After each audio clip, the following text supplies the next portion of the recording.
Tu as réussi à partir. Une nuit, un week-end, quelques jours. Tu as respiré différemment. Et tu as eu cette pensée, c'est possible, je peux y arriver. Et puis tu es rentré, tu y es retourné. Pourquoi?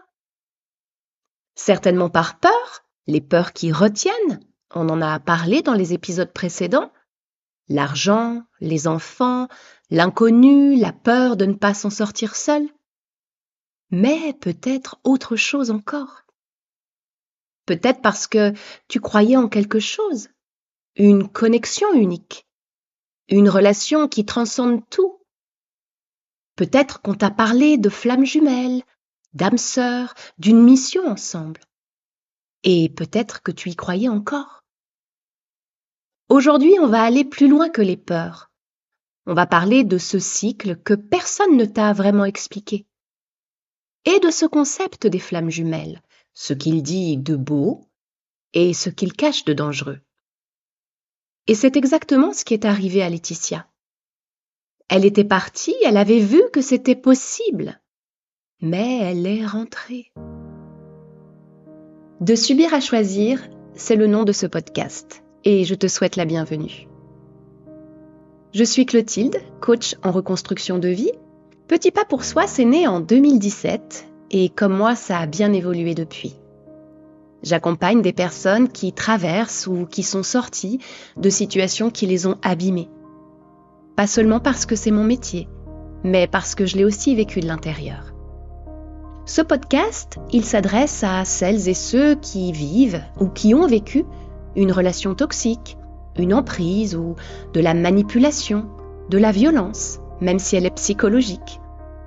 Un environnement familial ou professionnel destructeur, bref, ces situations où on ne sait plus très bien ce qui est normal, où on doute de soi et on finit par ne plus se reconnaître. Peu importe la forme, si tu te reconnais, tu es au bon endroit. Ici, on prend le temps, on met des mots, on comprend ce qui se passe vraiment. On se retrouve chaque samedi à 10h pour un nouvel épisode et on commence tout de suite. Dans l'épisode précédent, Laetitia avait fait ses valises. Elle était partie chez son amie, elle avait pu respirer différemment et elle avait vu que c'était possible. Et elle est rentrée le lendemain matin. Aujourd'hui, on va comprendre pourquoi, vraiment pourquoi. Laetitia rentre et Marc est là. Il n'est pas celui de la semaine dernière, pas celui des remarques tranchantes, pas celui qui rentrait tard sans prévenir. Il est doux, attentionné. Il a préparé quelque chose à manger et il lui prend la main. Il dit qu'il s'inquiétait, qu'il a eu peur, qu'il ne veut pas la perdre, les perdre. Et quelque chose en Laetitia, malgré tout ce qu'elle sait, malgré cette nuit chez son amie, malgré cette clarté qu'elle avait eue, quelque chose répond. Ce n'est pas de la naïveté, c'est de la neurologie. Parce que ce que Marc fait là, consciemment ou non, c'est exactement ce que Lenore Walker a documenté dans les années 70. Ce qu'on appelle le cycle de la violence. Un cycle en 4 phases, précis, répétable et terriblement efficace. La phase 1 s'appelle la tension. Tout s'accumule, l'atmosphère se charge, on marche sur des œufs, on sent que quelque chose va arriver sans savoir quand. Le corps est en alerte permanente, on fait attention à chaque mot, on anticipe, on gère. C'est épuisant, mais c'est devenu familier. La phase 2, c'est l'explosion. La crise éclate, les mots qui font mal, les comportements qui blessent, la violence psychologique, parfois physique, tout ce qui était accumulé se décharge. Et paradoxalement, pour certaines personnes, cette phase apporte un soulagement étrange. La tension est tombée, c'est arrivé, c'est passé, on sait où on en est. La phase 3, c'est la justification. Il minimise, il nie, Il retourne la situation. C'est ta faute, tu exagères, tu l'as cherché, ou alors il ne se souvient pas vraiment. Ou alors c'était l'alcool, ou alors c'était le stress du travail. Et elle cherche une explication qui tienne, qui fasse sens, qui lui permette de continuer à croire en quelque chose. Et la phase 4, c'est la réconciliation, ce qu'on appelle la lune de miel. C'est là où on en est avec Laetitia ce matin. Les regrets, les promesses, la tendresse retrouvée, cette version de lui qu'elle avait aimée au début, elle est là, elle est présente, elle est réelle. Et le cerveau, face à ce soulagement, face à cette douceur après la tension, libère de la dopamine. Comme une récompense, comme un signal qui dit « tu vois, ça vaut la peine de rester ». Ce n'est pas un choix conscient, c'est une chimie. Et il y a quelque chose d'autre, quelque chose que Marc sait faire parfaitement. Il sait exactement quand revenir. Quand elle est fatiguée, quand elle doute, quand elle est seule. Il a passé des mois à observer Laetitia, à cartographier ses besoins, ses failles, ce qui l'a fait tenir et ce qui l'a fait craquer. Ce retour doux et attentionné, ce n'est pas un hasard. Ce n'est pas de l'amour retrouvé. C'est une connaissance précise de là où appuyer. Et le cycle recommence. Et maintenant, je vais te parler de quelque chose qu'on n'ose pas dire, parce que ça va bousculer certaines personnes. Commençons par comprendre pourquoi le concept de flamme jumelle touche autant. Quand on a grandi dans un environnement où l'amour était dysfonctionnel, absent, conditionnel, imprévisible, on grandit avec une idée très particulière de ce qu'aimer veut dire. Que l'amour, ça se mérite, que ça fait parfois mal, que l'intensité des émotions est une preuve que c'est réel. Et puis, il y a ce qu'on nous a raconté depuis toujours. Les princesses, le prince charmant, la grande histoire d'amour qui surmonte tout. Ces récits qu'on absorbe enfant et qu'on garde, souvent sans le savoir, jusqu'à l'âge adulte. L'amour vrai, on nous a dit, ça transcende les obstacles, ça résiste à tout, ça transforme. Et les flammes jumelles, ce concept apparu dans les années 90, dans les milieux New Age, il répond exactement à tout ça, à cette attente d'une connexion unique et absolue, à cette conviction que la vraie histoire d'amour est forcément intense, forcément compliquée, forcément douloureuse parfois. Ce ne sont pas des personnes naïves ou crédules qui tombent dans ce piège. Ce sont souvent des personnes sensibles, intelligentes, avec une vraie vie intérieure. Des personnes qui ont cherché du sens, qui ont été déçues, qui ont souffert. J'y suis passée, moi aussi. Il y a une quinzaine d'années, j'ai eu une relation très compliquée.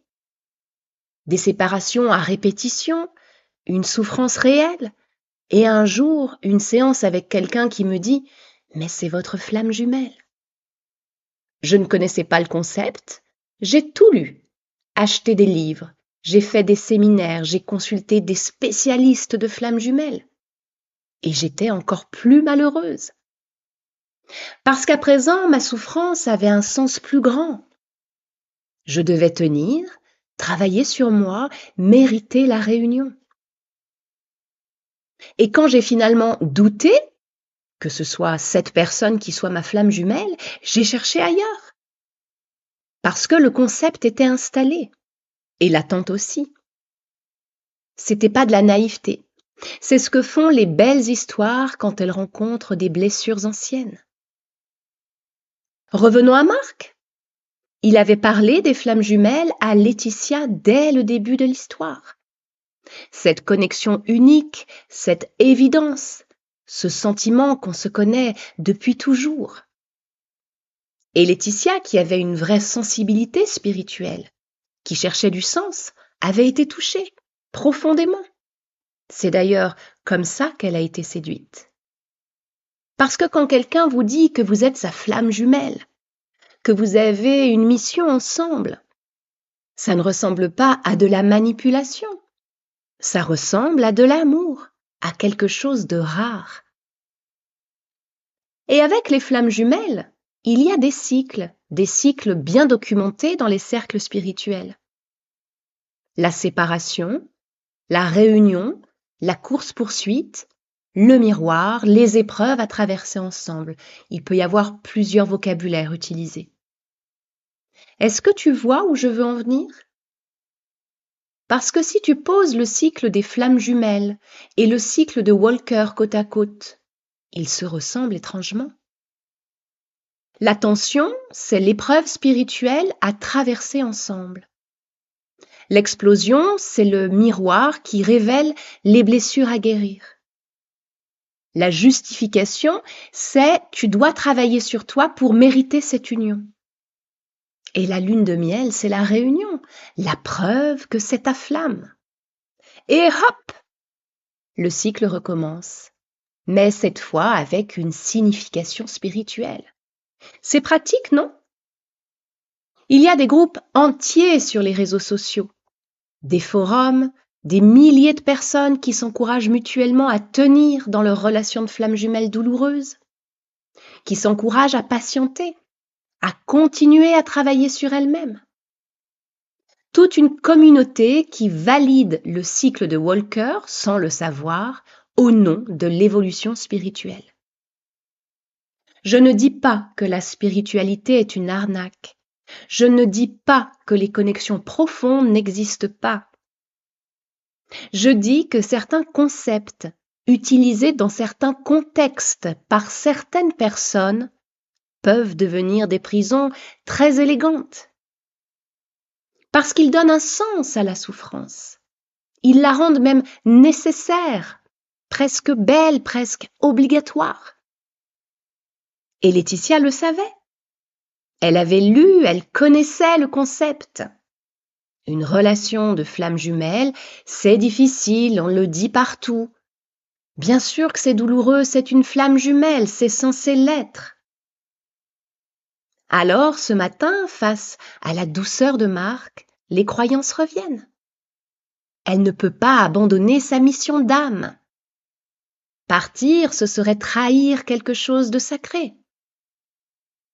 Le concept de flamme jumelle ne crée pas la violence, mais il lui donne un cadre, une justification, une raison de rester qui semble plus grande que soi. Et c'est peut-être là le piège le plus sophistiqué de tous. Alors, peut-être que tu crois encore à ce concept de flamme jumelle. Peut-être que cette connexion, tu la ressens toujours. Et je ne vais pas te dire que c'est faux. Il est possible que vous vous connaissiez. D'une autre vie, d'un autre temps, certains diront d'une vie antérieure. Moi, je dirais plutôt une autre ligne de temps parce que je crois que tout se joue simultanément, que les expériences ne sont pas linéaires. Mais, et c'est là que tout change, même si c'est vrai, même si cette connexion est réelle, ça ne veut pas dire que c'est ton autre moitié. Ça ne veut pas dire que vous formez une seule âme incomplète sans l'autre. Et surtout, ça ne veut absolument pas dire que tu dois continuer à souffrir. Parce que tu as quelque chose que personne ne peut t'enlever. Ton libre arbitre. Tu as le droit de couper tout contrat, toute décision prise ailleurs, dans une autre vie, une autre dimension, un autre moment. Ces engagements-là, tu peux t'en libérer. Maintenant, dans cette vie, dans ce corps. Ce n'est pas trahir quelque chose de sacré, c'est exercer ta souveraineté, ton droit fondamental de choisir. La mémoire de cette connexion, elle peut exister. Et tu peux quand même décider que cette relation-là, dans cette vie, sous cette forme, ce n'est plus ce que tu choisis. Tu es libre, vraiment libre, même si quelque chose, quelque part, dit le contraire. Et au-delà des flammes jumelles, au-delà des croyances, il y a quelque chose de plus concret qui explique le retour. Quelque chose qu'on n'ose pas toujours nommer. Quand on part, on ne quitte pas juste une personne, on quitte un monde entier. Une identité d'abord, parce que dans ces relations, on devient quelqu'un. Pas forcément quelqu'un qu'on a choisi, mais quelqu'un qu'on connaît. La femme de, la mère de, celle qui gère, celle qui tient, celle qui s'adapte, celle qui répare. Ces rôles, aussi épuisants qu'ils soient, donnent une structure, un sens, une place dans le monde. Et quand on part, qui est-on? La question surgit et elle fait peur, parfois plus que tout le reste. On quitte un quotidien aussi. Le café du matin avec cette tension particulière, les habitudes installées, les rituels, même les mauvais. Le cerveau connaît ce quotidien-là dans ses moindres détails. Il sait comment y fonctionner. Il a développé des stratégies pour y survivre. Et l'inconnu, même s'il promet quelque chose de mieux, il est vide. Il n'est pas encore rempli, il n'est pas encore connu. Et puis parfois, on peut quitter un réseau entier. Les amis communs, la belle famille qu'on aimait, les enfants qui perdent leur quotidien, les traditions, les projets, tout ce qu'on avait construit, même si c'était abîmé, c'était quand même quelque chose. La projection est difficile parce qu'on essaie d'imaginer une vie qu'on n'a jamais vécue, avec des ressources qu'on ne sait pas encore qu'on a, depuis un endroit épuisé. Laetitia, chez son amie ce soir-là, essayait d'imaginer. Et ce qu'elle voyait n'était pas encore clair, pas encore réel, juste possible, vaguement comme une lumière très loin. Et Marc, lui, était concret, présent, connu. Le cerveau humain choisit presque toujours le concret sur le possible, même quand le concret fait mal.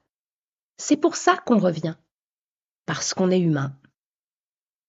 Et avec le retour, quelque chose arrive qu'on n'anticipait pas. La honte. Pas la honte de la situation, une autre honte, plus intime, plus difficile à porter. La honte d'être revenu. Et cette honte-là, elle est différente de la culpabilité. On en a parlé ailleurs. La culpabilité dit « j'aurais dû faire autrement », mais elle laisse de l'espace, elle peut se transformer. La honte dit autre chose. Elle dit « il y a quelque chose qui ne va pas chez moi, fondamentalement, pas dans ce que j'ai fait, dans ce que je suis ». Et face à ce retour, la honte dit « tu savais, tu avais vu et tu es quand même revenu ». Qu'est-ce que ça dit de toi? Cette question-là, elle est dévastatrice, parce qu'elle n'a pas de bonne réponse dans cet état. Alors on se tait. On ne dit plus « je suis parti et je suis revenu », parce qu'on imagine le regard des autres, la déception, l'incompréhension surtout. Ces phrases qu'on entend parfois. « Mais t'avais dit que c'était fini. Pourquoi tu y es retourné ?» Et le secret s'installe. Et dans le secret, ces situations survivent, se renforcent, parce qu'il n'y a plus personne à qui parler, plus personne qui sait vraiment. Cette honte, elle vient de l'intérieur aussi. Des promesses qu'on s'était faites à soi-même. La dernière fois que c'était la dernière fois et ça n'a pas tenu. Et à force de promettre et de ne pas tenir, on finit par ne plus se faire confiance à soi-même. C'est pas anodin, c'est l'une des blessures les plus profondes de ces situations. Cette perte de confiance en sa propre parole, en sa propre capacité à faire ce qu'on dit. Et pourtant, revenir, ce n'est pas un échec de caractère. C'est une réponse neurologique à un conditionnement profond. C'est un cerveau qui a appris à fonctionner d'une certaine façon et qui a besoin de temps, d'outils et souvent d'accompagnement pour apprendre autrement. Et les études sont claires. En moyenne, une personne tente de partir entre 5 et 7 fois avant de partir définitivement. 5 à 7 fois. Pas parce qu'elle est faible, parce que c'est le chemin réel. Pas le chemin qu'on imaginait, le chemin réel. Et chaque retour, aussi douloureux qu'il soit, apporte quelque chose. Une connaissance de plus, une limite un peu mieux définie, une tolérance un peu moins haute. Laetitia est rentrée, mais elle a vu que c'était possible. Elle a senti ce que ça faisait de respirer autrement, et ça, personne ne peut le lui enlever. Si tu t'es reconnu dans cet épisode, dans ce cycle, dans ce retour, dans cette honte, je veux que tu entendes ça, encore une fois. Tu n'as pas échoué. Tu as fait ce que tu pouvais avec ce que tu avais à ce moment-là. Et sur les flammes jumelles, je te le redis si tu y crois encore. Même si cette connexion te semble réelle et profonde, tu as le droit de te libérer de ça. Pas parce que c'est faux, mais parce que croire en une connexion, quelle qu'elle soit, ne t'oblige pas à souffrir. Tu as ton libre arbitre. Dans cette vie, maintenant, tu peux décider que cette relation-là, sous cette forme-là, ce n'est plus ce que tu choisis. Et si cette honte du retour te pèse encore, je veux te proposer quelque chose de simple. Prends une feuille et écris sans te juger ces 3 choses. Ce que j'ai vu pendant cette nuit, loin de lui. Ce que j'ai ressenti dans mon corps. Et ce que je sais, même tout petit, même incertain, que je veux vraiment pour ma vie. Pas pour décider, juste pour garder une trace de ce moment. Parce que ce que tu as vu cette nuit-là, c'est réel et ça mérite vraiment d'être gardé quelque part. Si tu veux aller plus loin, le guide pour ne plus subir est gratuit. Il est là pour mettre des mots sur ce que tu vis. Je te mets le lien en description.